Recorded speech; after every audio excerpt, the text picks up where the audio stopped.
दरख्तों से फ़ायदे, आज हम इसके बारे में पढ़ेंगे।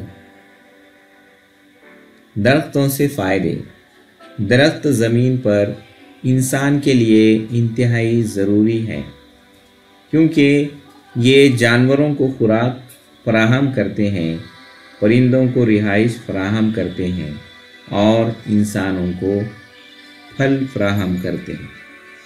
दरख्त ज़मीन पर ऑक्सीजन का तनासुब बिगड़ने नहीं देते।